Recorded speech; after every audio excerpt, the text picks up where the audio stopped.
It's my pleasure to introduce our next speaker, Dr. Mark Halstead. Last year at the seminar was my first time to hear Dr. Mark Halstead present, and he's awesome.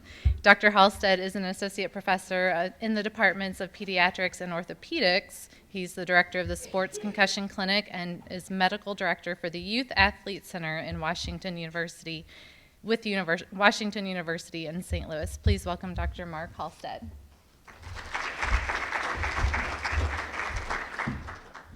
So I appreciate, just out of curiosity, how many of you are new to the session this year that hasn't attended in the past? Oh, good. So probably about half or so. Great. So glad that you're joining us this year. I appreciate the invite to come back again, and I've got the duty in Cape Girardeau tomorrow as well to present several lectures. And so this topic is a little bit different. We'll kind of keep this kind of light. It's not going to be super stressful or serious as far as trying to focus on things. It's kind of an interesting topic of talking about getting through the research and advertisement, because there's a lot of stuff that's out there and a lot of stuff that's unfortunately propelled from the myth of the injury of the concussion, as far as for a typical sports concussion, how severe most of these can be. And unfortunately, a lot of that is there's a lot of stuff that's being marketed out to people that's, I think, a little bit predatory at times as far as what stuff's being sold, as far as claims that they make. And we'll go through some of that a little bit. But I'm also going to talk to you a little bit about a kind of a little case example. And so I have nothing to disclose. So we're going to talk about research and concussions, and again, just one particular example that we're going to focus on a lot, and then some claims of various products that are marketed for concussions.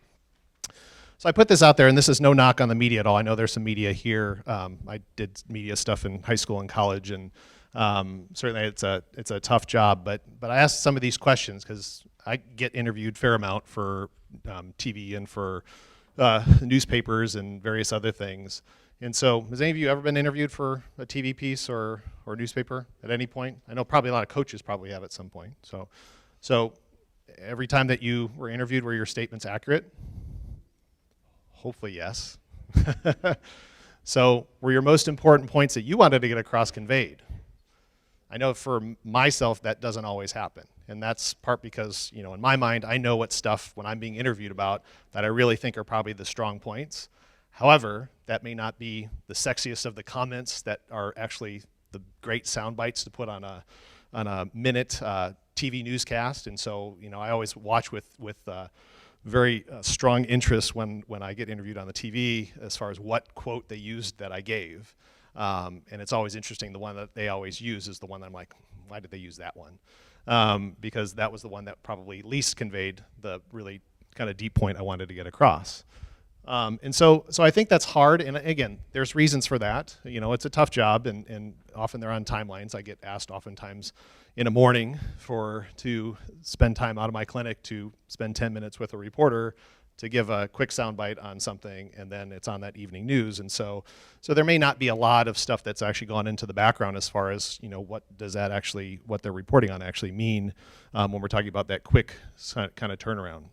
And I think one of the biggest dangers is social media too, in the sense that when we talk about Twitter and 140 characters, there's a lot of stuff that gets sent out on Twitter on a regular basis that if we're trying to convey an actual message, I don't think that's really a great way to do that. And that's unfortunately how some of the myths that we see with concussions and certain products with concussions get conveyed. So I'm going to go through this example here. This was actually last year around this time. So this was in February, March. So these were two headlines basically talking about the same story. The top one was in the Huffington Post, and the bottom one I can't remember which one that one was from. But basically the same conclusion here. This 2-minute test helps parents easily figure out if a child has a concussion.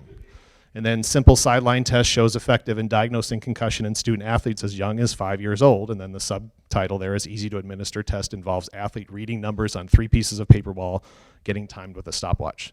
So that's your conclusion. That's your headline. Okay.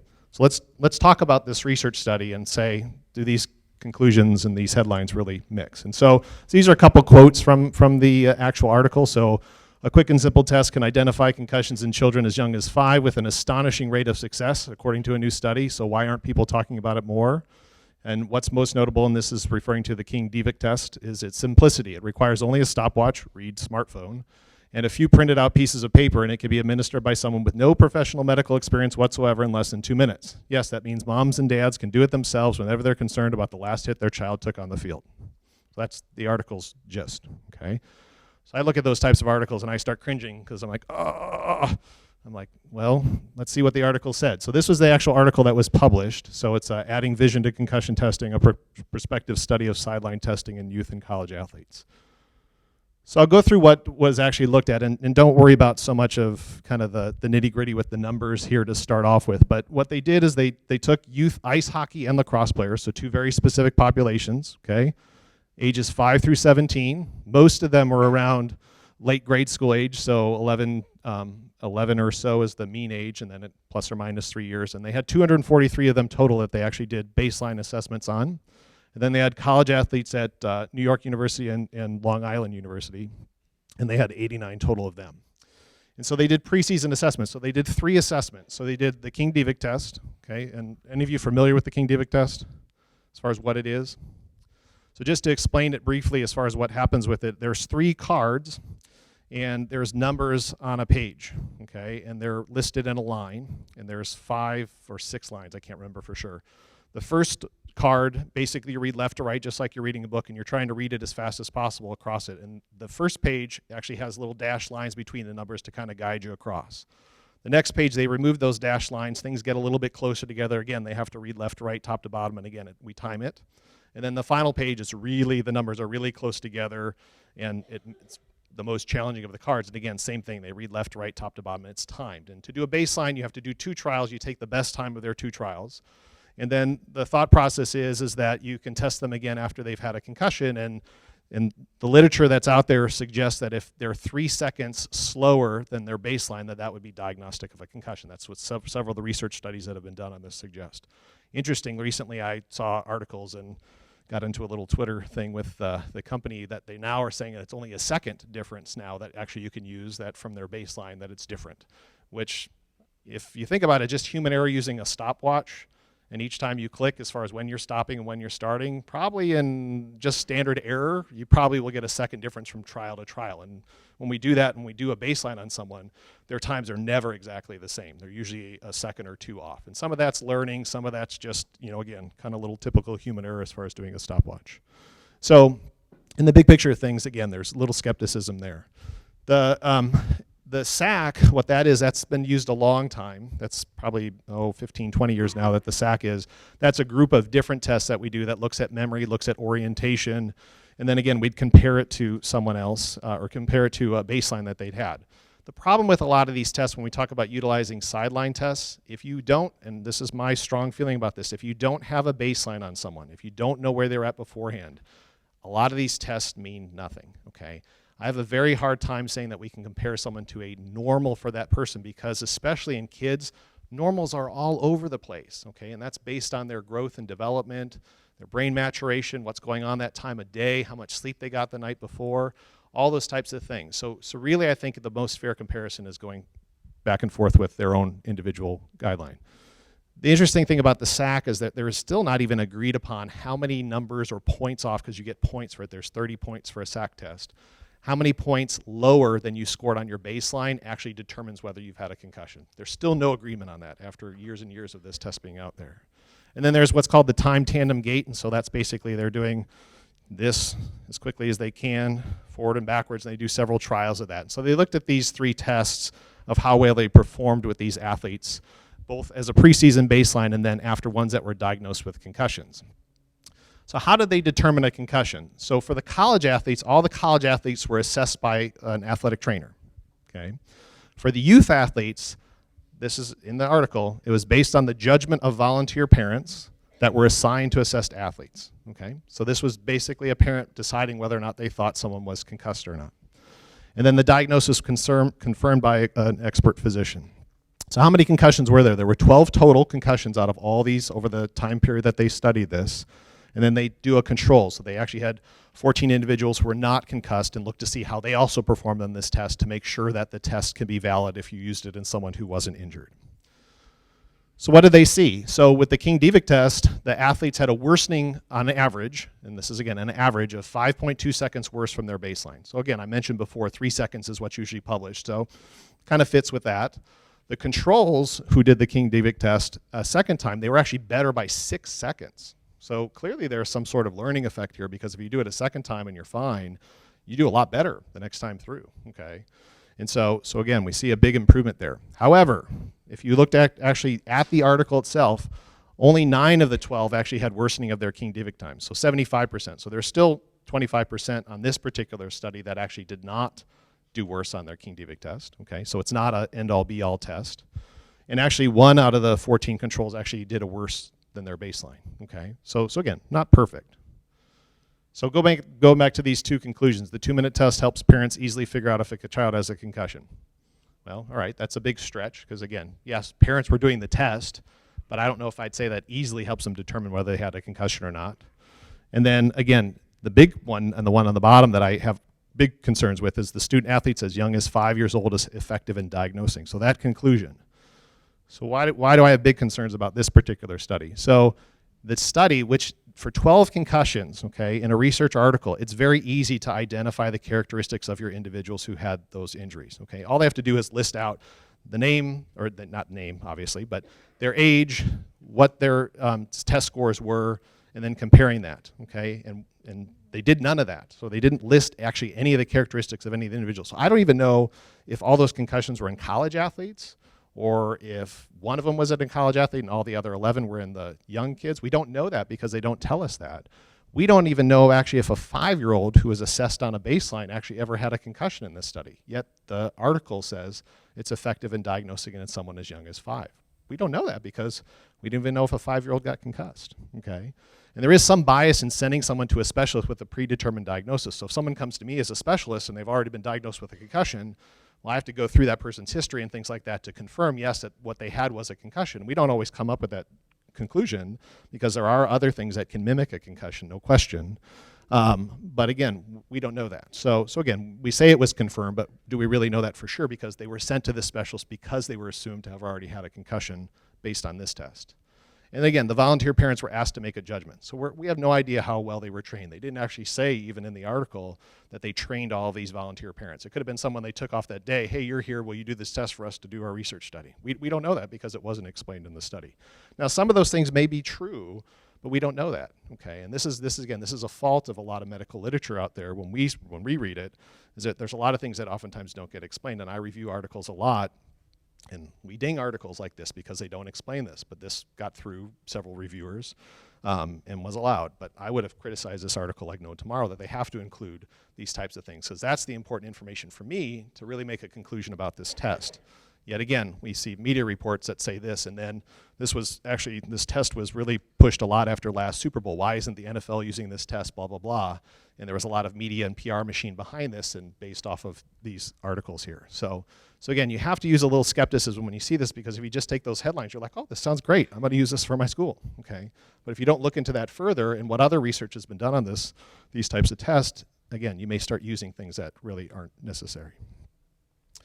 So I put this up here because there's a lot of information now about concussions. So I wrote an article about kids and concussions back in 2010 for the American Academy of Pediatrics, and back then I had that very little number of articles to review. We're reviewing it and revising that now 6 years later, and I've probably quadrupled, if not tenfold, the number of articles I have to review now in order to come up with a new guideline for youth athletes. And so the amount of literature that's out there has exploded. And so if anybody thinks they can keep up with this, they're crazy, because it's impossible. And there's lots of good articles that are out there, and there's lots of not so good articles out there.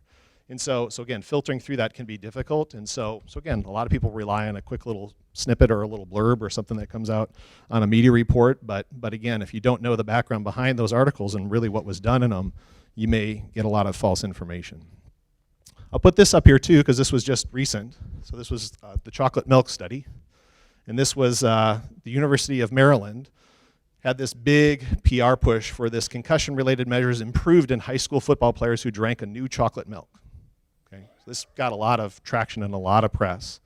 And this was put out, actually, interestingly, it was a press release issued on a study that hadn't even been published. It hadn't even gone through peer review yet, so meaning that other physicians hadn't had a chance to review the validity of the conclusions in the article. And there became intense scrutiny in the medical community and the press after this was released. Part because, again, this came out and it's touting this new chocolate milk that supposedly makes you do so much better after you've had a concussion, okay? So now they have this, and the thing was this 5th quarter fresh. It's this high-protein chocolate milk. And so they have an update now on their website that says this press release refers to a study results that are preliminary and have not been subjected to the peer review scientific process. So that came out after they got all the scrutiny, but they got tons and tons of scrutiny. So again, you'll see these PR machines come out with stuff related to concussions, and we have no idea whether or not chocolate milk really makes a big difference. So we say it's great as a rehydration drink and all that other stuff, but now we're saying that it's magic for concussions too. So let's talk briefly about computerized neurocognitive testing. I'm not going to go into detail with this, but there's several different companies that are out there. Impact probably is the one that's most utilized and most well known. The thing I stress with these tests, okay, because these have oftentimes become synonymous with concussion evaluation and assessment, okay, is if your school uses one of these tests, and that is your concussion program for your school, is we just test our kids as a baseline and we test them afterwards.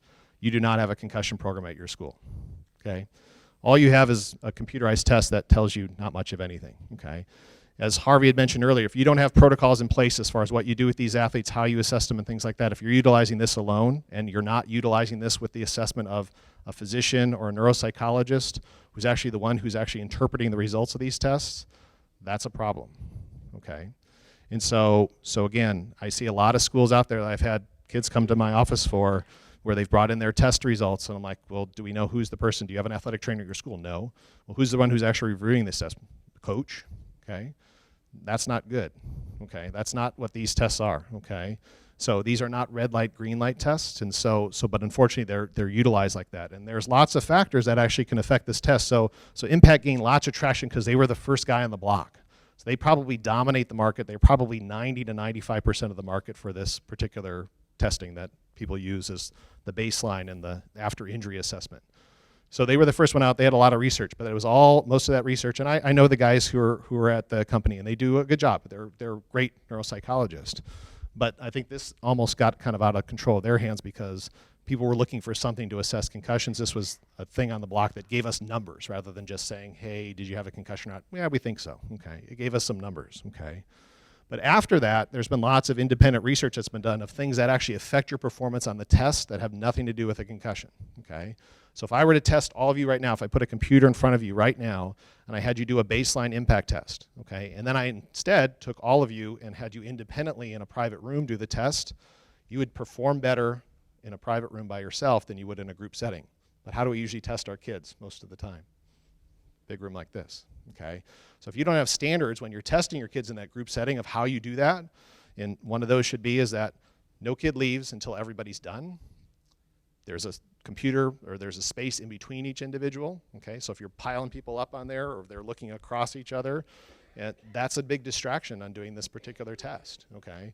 So if you really want the best results, there's very specific standards of how you test someone in that group setting to get better results, but it's still, like I said, not as good as testing someone individually. Again, that's not practical in a school setting to test someone individually, but we do know that that affects their performance. Okay, so you have to keep that in mind when we have these baseline assessments. And same thing when we're actually testing them after injury. If you're testing them in a big, crowded athletic training room or a library or what have you, where other people around and can distract them, they're not going to get as good of results. I actually had a kid who had her test. She came into me. She had 5 post-injury tests, and she had actually improved on her 3rd and 4th, and I'm not sure why she had a 5th done, but she had her 5th done and it was horrible. So I asked her, I said, what happened here? She said, well, they actually put me in the library, and it was actually not a very quiet library, and everybody was coming up while I was trying to do the test and seeing what I was doing. So she got distracted, okay? So there's a reason why she performed poor on the test. It wasn't because she was still concussed, and again, it was a matter of that she was in a testing environment that wasn't ideal to do well, okay? There's practice effects. If you do this test enough, and this is, again, we don't want people to be testing basically just to see, are you back to your baseline, are you back to your baseline, let's test you the next day, let's test you the next day. There are practice effects. If I do that enough, eventually someone's going to do well. What I tend to see more often is that athletes start to do poor because they're just sick of taking the test day in and day out. Okay, so what we start to see is a lot of whipping through the test, which actually affects their performance on the test. Okay. Prior computer use has been shown. So if someone's actually very, very good at computers, they actually do better than someone who's not good at it. Now, most kids these days are pretty good, so that's not usually that's kind of a moot point, but they have actually shown that. Sleep, huge effect on this test. And we know that kids, especially high school kids, are horribly sleep deprived, a good chunk of them, okay? And so if they come in sleep deprived to do the test, they're gonna do poor. But the other hand, actually, they've also shown if you sleep too much, so if you're sleeping 11, 12 hours a day, and some of these kids are unfortunately kept at home for long periods of time, which that is not what we suggest at all. But if that's happening, then that also can affect their performance on the test. So if they're not getting the typical standard, 8, 9 hours at most for sleep per night, that will directly affect their performance on the test, okay? If they have depression, okay, also affects their performance on the test. Overall effort. One other thing I'll point out is actually orthopedic injuries have been shown to actually affect someone's performance on the test. So they actually did an interesting study where they looked at kids who came into an orthopedic clinic. And they had them do impact tests because they came in with a knee injury, okay? And actually those that came in with a knee injury, actually when they took the test, looked like they were concussed. So there is an effect, just basically psychologically, of having this significant knee injury potentially that actually affect their performance. That had nothing to do with actually having the head injury. So again, there are some holes into these tests, and so we have to keep that in mind when we're thinking about these, of how good these tests are and what do they really tell us. And we do know that baselines change in kids, and so as we get older and our brain develops more, the baseline will change. So if we test someone at 8th grade, that's not going to be a valid test for them in the 11th grade, okay? So generally our protocols at our schools that I manage that we use this test, we test them in the 9th grade and then again in the 11th grade. So we do it twice, okay, during their time. We don't do it any more frequently than that, okay? So once every other year. And then after the 10th grade, they're felt to be stable. So we usually don't have to repeat testing after that. So again, just keep these things in mind when we talk about these tests, because this has become kind of the gold standard in concussion assessments, and if you don't have this test utilized at your school's way behind and you're not doing the right things, we can manage concussions without this test, okay? So, and actually the vast majority of kids that I deal with in my office have never had this testing done. So don't feel like you have to go out and buy these, and if you are, make sure it's part of a comprehensive concussion program. This should not be the only thing that you guys do at your school, okay? So let's talk about just concussions for the consumer. So there's lots of products being marketed for treatment, prevention, and detection of concussion, most with claims without any sort of scientific basis at all. And I get these questions every single day in my office when I see kids with concussions. What do you think about this? I've heard about this. What do you think about that? What about this? So let's talk about some of those things. So various things: mouth guards, helmet pads, inside, outside the helmet, headbands, impact sensors, phone apps, hyperbaric oxygen, and supplements. So we'll talk about each of these a little bit. So these were 2 recent articles. I encourage you to look things up a little bit here if you want to kind of get an idea what they're talking about. So the Concussion Incorporated, the big business of treating brain injuries. This is an example. This physician who has that's a special concussion clinic they have with this nice background that has these pleasant blue clouds. And interestingly enough, they have their little computer monitors for doing their testing in one big giant circle. So again, probably not ideal, although they do have little spacers in between there, so at least making it a little bit better. And that's the doctor for a media photo for that. And then another picture down there as far as just an example of things like hyperbaric treatment. I found it interesting when I did this clip that for whatever reason Viagra came up as the little tag ad there. So I guess they figure since I'm a middle-aged guy, that's probably what I need to have on there for some reason.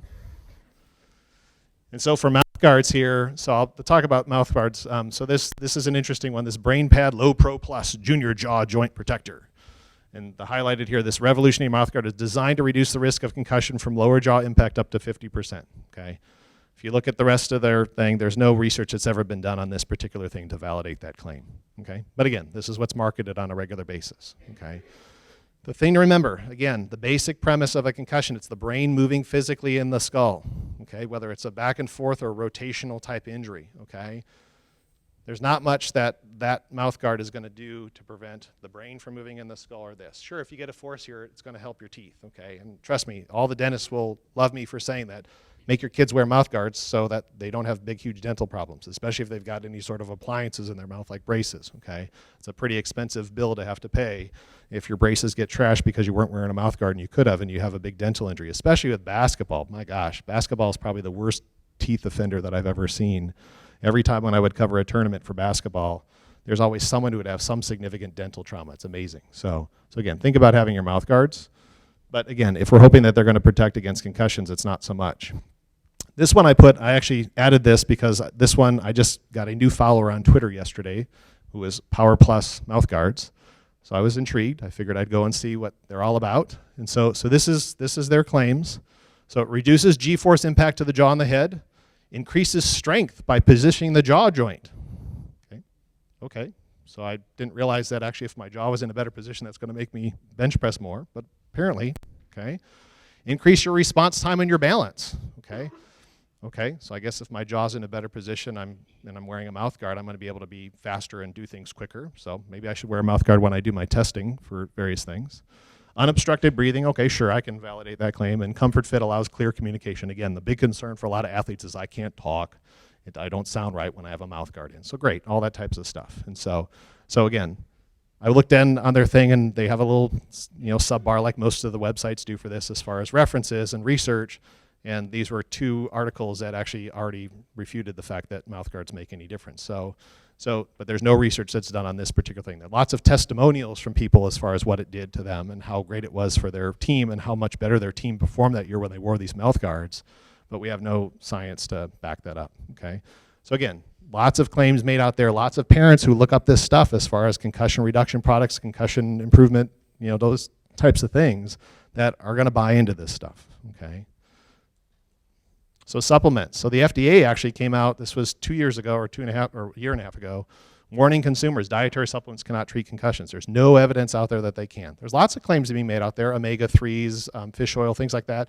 They may have some benefit. We've seen actually improvements, and I think I may have mentioned this last year when I gave a talk, in rats. Okay, so they've actually had rats take a supplement, and this is what Dr. Oz did a lot, and he had a big, huge whole TV show on this at one point, where it said that you have to have all your kids on omega-3s for concussions, and they showed that in rats, that if they gave them omega-3s before they got a concussion, and then they gave a rat a concussion, and then they had them go through a maze, the ones that actually were on omega-3s actually performed better going through the maze than the ones that didn't take omega-3s. So lo and behold, hey, omega-3s must be great, because if your child, an athlete, is a rat, and they're trying to get through a maze afterwards, they're going to perform better. But we don't know anything else about that outside of that part of the study. So again, you have to look at some of these things that are being marketed as far as, well, what is it? So yeah, there's improvements for a rat going through a maze, but we don't know what that means. And it's the same thing of bonking a rat on the head with a little mallet. Is that the same as what happens in a sports concussion? We don't know that, okay? So again, take these things with a little grain of salt. Not saying that there might not be something that's out there that can make a difference. I mean, we're still way in our infancy as far as figuring all this stuff out, okay? If anybody proclaims they know everything about concussions right now, they're incorrect. Trust me, this changes, okay, on a regular basis. But in the big picture of things, right now, there's nothing out there that says that it's going to make a difference. Helmet pads, okay? So all sorts of things. This is unequal, okay? Got lots of press as far as these various adornments that you can make to your helmet. Again, adding additional things to the helmet, okay? If the helmet was the answer, okay, why do we still have the 3 highest likely sports to get a concussion in male sports being football, ice hockey, and lacrosse, okay? If your helmet was going to fix a concussion, we should see those being significantly low rates, okay? But they're not, okay? They're the highest, okay? So if we're hoping that the answer is going to be the helmet, probably not, okay? Because again, what I tell my patients in the office, probably the only way we're ever really going to prevent a concussion, if we could actually develop something to put inside your brain, inside your skull, to keep your brain from moving in the skull from an impact, that probably will do it. But I think it's going to be really hard from an external device to truly make a big difference for that, okay? So, and the thing to remember about these types of devices is that a lot of these devices can potentially void the warranty on your product, okay? Some companies have specific guidelines as far as whether or not if you add helmet adornments, whether or not your helmet warranty will still be valid. Now, a lot of these companies that make these adornments will say, well, we'll still validate your warranty if you use our product, okay? So again, you have to think about that. One other thing is I actually had a colleague in Colorado who sent me an email that actually one of these companies was actually offering to cover the school's malpractice, or not malpractice, but whatever their liability insurance was if they utilize their products. And so again, interesting that we see some of that marketing happen. So this is the new guy on the block, the Visus. And so interesting concept. It's a little different type of helmet in the sense that supposedly the material on the outside deforms a little bit, and there's a different type of padding on the inside. Again, this one just basically was kind of had its big media push recently just around the Super Bowl time. So I'm not that familiar with this. It's really being marketed as a helmet designed for professional athletes because this helmet, I believe, costs $1,500 is kind of the right now kind of cost for it. So it's not something that most of your high schools are going to be buying anytime soon. You know, again, I'm always for trying to improve helmet technology, improve other technology, but I always keep it with a little grain of salt as far as whether it's really going to make a huge difference. But, you know, hey, if someone comes up with some great techie thing that makes it better and can help, absolutely, and we certainly need people thinking about this kind of stuff. But again, I'm not holding out great hope in protective gear on the outside making a difference. Headbands, okay? So again, to get this question a lot. Anybody in here have their kids use headbands regularly? Okay. So the question is how is this going to help? Okay. And again, these get marketed a lot, and soccer is obviously the big one, and that's what most of the girls are. We see a couple field hockey players on these slides here. So going back to the premise of what I just described with a helmet. Okay, we have a big, huge, hard device around the helmet, around their head. And that doesn't do a great job of reducing concussions. So now we're going to say a little mild small band of air around your head is going to reduce a concussion. Again, still does not prevent the brain from moving in the skull. And actually there have been some interesting anecdotes of if you ask athletes whether they want to wear them, a lot of them don't, not necessarily just because of the appearance of it, and that is an issue for some of them, trust me, okay? But the other issue is now a lot of these athletes who are wearing them are actually worried that they're going to get targeted, okay? And targeted because they're wearing something on their head to try and hopefully prevent a concussion because someone's been concerned about them getting head injuries probably in the past. And so last time I checked, and I always joke, I would never ever want to play female soccer or girl soccer. I'd much rather play against guys, and that's because the girls are way, way, way more aggressive than the guys are. And they hold grudges around they're on the playing field. And so they're going back after that girl who did them wrong before. And so again, if that girl's got a headband on their head, guess where I'm going for in that girl, okay? So again, you have to think about these things from kind of the other effects of it. They actually did a study too looking at headbands and actually looking at forces that people hit the head with the headband on versus forces without it. When you wear a headband, the athletes actually struck the ball harder, okay? So again, they think they're more protected, so guess what? I'm going to hit this thing a whole lot harder now because I got this band around my head. Well, does that negate any sort of protective effect that may give? And probably it does, if there is any protective effect against concussions, okay? And there's no research to show that it has, okay? But these are marketed a ton. So the girls soccer players that I see, I ask them how many of the U.S. women's national team in this last World Cup were wearing them. One, and that's because she's a marketer for the company that makes it, okay? So otherwise, no one else on the U.S. women's national team wore them. If they were that good at that international level, everybody would be wearing them, okay? So Joe Namath is a big proponent of hyperbaric chamber treatments for concussions. He's sworn that this is a big, huge boon to him. You know, the military's actually done a lot of research on this particular treatment option. And actually, interestingly, when you look at their concussion studies looking at this, one says, yes, it helps, another one says no, and another one says it really doesn't. We can't tell if it makes a difference or not. Still the jury's out. These are super expensive treatments, just so you're aware. I mean, these are not cheap, and insurance does not cover hyperbaric treatment at all. So again, I've never sent a kid for hyperbaric treatment. And again, the thing to remember, and I think this is where sometimes we miss the boat a little bit when we talk about concussions, is the vast majority of these are going to be better within a week to 3 weeks, okay? So the kids that are outliers of that 3 weeks, okay, that's not normal, okay? Something else is going on, okay? So you have to, if you got a kid that's a lingering thing, encourage that kid to see someone who deals with concussions on a regular basis because there may be other assessments that need to be done. There's various other injuries that can go along with a concussion that if you don't identify those things and you don't treat those things properly, you will not get that person better, and we'll just assume that everything's still the concussion. We're just going to keep resting you, keep doing this, when there may be some very significant rehabilitation things that we can do to get that person better. So you just have to keep those things in mind, okay? So again, we kind of portray these things sometimes as these are going to be lingering problems, and it's going to have horrible lasting effects for one single concussion, and that's really not the case. So in conclusion, I just have some skepticism when media pronounces the next great thing for concussion treatments, management, or prevention, and not just the media, but an individual company, okay? So look into that a little bit, Okay, don't just take it at face value, because if you do, there's a lot of people that will make a lot of money off you that you'll be regretting in the long run, okay? Realize that not all research published is good research, okay? Unfortunately, that happens, okay? There's some medical journals that are better than others, and so just because it's published in a medical journal doesn't mean that that journal is the best journal that's out there or it goes through the most scrutiny, okay? You can get an article eventually published by somebody. In fact, actually, the unfortunate thing in medicine now, there are actually several journals that are out there that if you pay them to publish your article, they will publish your article, okay? So again, there are things that are out there, okay, that you can get stuff out there, but that doesn't mean it was actually published in a reputable journal, okay?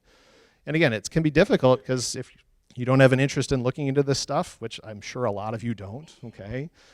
I do though, because I have to keep on top of this stuff, okay? But if you're not, this is where you utilize people like us, okay? I have no problems with someone calling me or asking me a question about something. If, hey, I heard about this thing, what do you think? What do you think about this? I'm happy to give my 2 cents on that, okay? I'd rather you at least ask someone like this than kind of just jump into something without having a great background as far as why you're doing it, okay?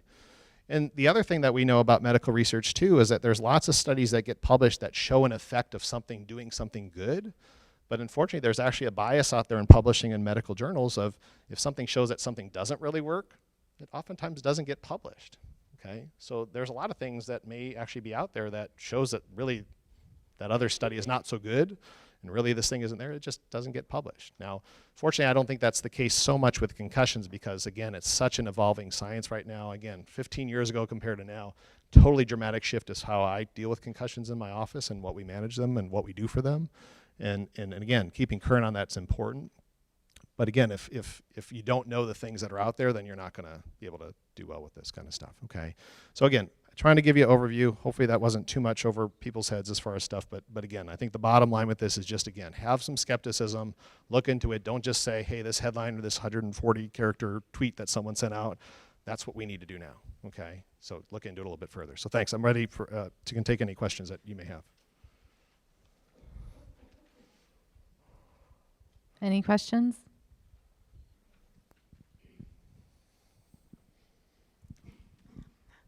Hi, I want to know, this post-concussive syndrome, can that last forever, for years? What is So post-concussive syndrome is an interesting entity in the sense that we still don't even have a great definition of what post-concussive syndrome is. So depending on where you look, okay, so there's different definitions of what post-concussive syndrome is. I have a lot of kids that, you know, they go to the ER and they say, now you have post-concussive symptoms or post-concussive syndrome. You don't have it after you just had your concussion, okay? Post-concussive syndrome is something that where you've had prolonged symptoms after that injury. And kind of the most reputable areas that I usually will say if they've had 3 months or longer of symptoms, then you're considered to have post-concussive syndrome. I would argue again that if you look at those particular individuals, there are probably some things that people haven't picked up on yet that can be worked on and gotten better that will affect that, okay? And so the kids that I see that have lingering problems, they either have had one of several categories of things. They've had a neck issue that has not been addressed, okay? They may have a vestibular problem. That's an issue with how your brain and eyes and balance coordinate. They may have an ocular motor issue, okay? They may have depression, okay? Again, we're thinking about a lot of these as athletes. When we take that sport away from them and then we tell them for a long period of time, you can't do this, you can't do this. We've made, unfortunately, concussion management into a punishment, okay? You're not supposed to text, you're not supposed to use the computers, which again, I totally disagree with that philosophy as far as doing those types of things for concussions. So we've made it into a punishment and then we expect these kids to feel good after 3 weeks and they won't. And so if you haven't realized the depression or anxiety that kid has now developed, which I see that unfortunately a lot of my office has become no more a sports doctor, I'm now a psychologist, unfortunately. And that's not what I was getting into this to do, but again, that's kind of what I have to do for a lot of these kids. And I've unfortunately identified lots of kids who have underlying depression or anxiety issues that just weren't recognized, and now that's their problem, okay? So that's again where if you have someone that's lingering with symptoms, get that person to a specialist, okay? Encourage that person to see someone who deals with this stuff on a regular basis so they can sort some of that stuff out, okay? And compared to 5 years ago, I see very few kids now that we have that linger 3, 4, 5 months with symptoms, because a lot of those things that we just didn't recognize before were associated with their concussion. We're now actively treating and doing that at a much earlier stage, and these kids are getting better so much quicker, okay? So.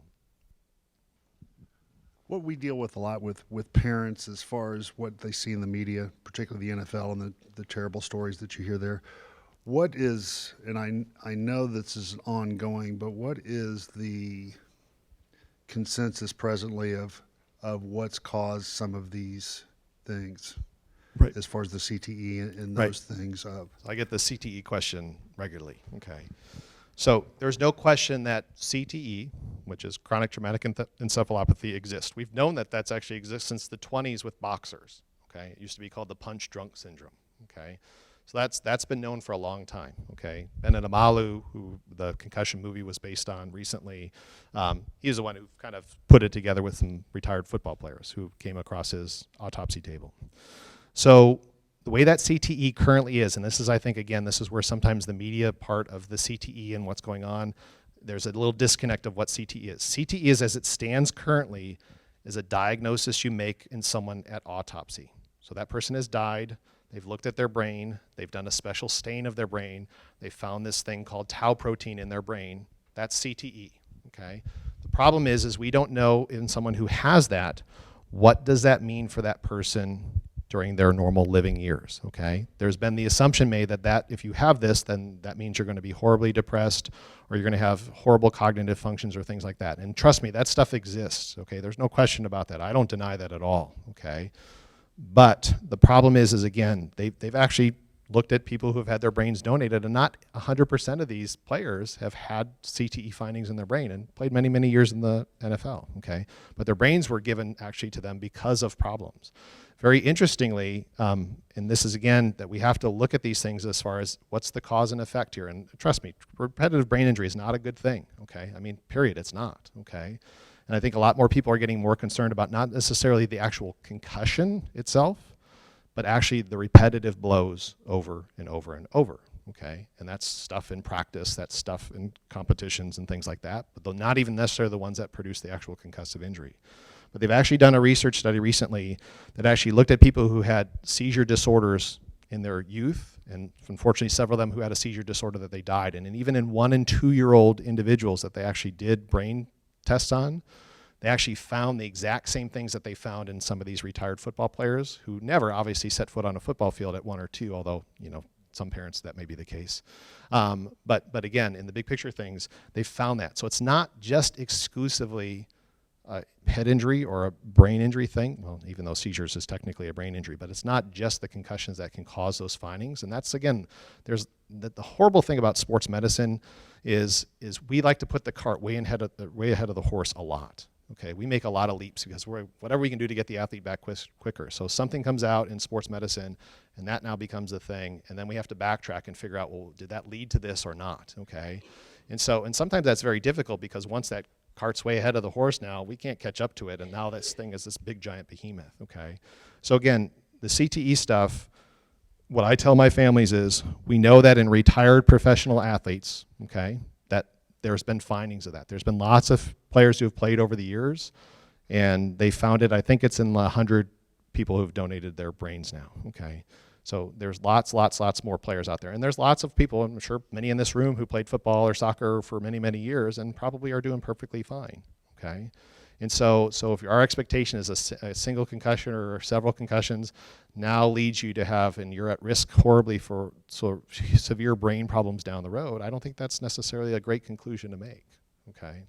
So I tell everybody we just got to be a little careful about the fear part of all that stuff there, because we still don't even know what that finding in someone's brain after they've had their autopsy, what does that mean for that person in daily life? We just don't have those two correlates, and that's because we don't have anything right now to actually be able to scan a person to see if they have these findings and then correlate with what's going on in their life, okay? So once we have that, then it'll be better, okay? So I was told I need to, so sorry. So I'm happy to answer your question after, though, so. All right. Thank you, Dr. Halstead. Thank you. Appreciate the time.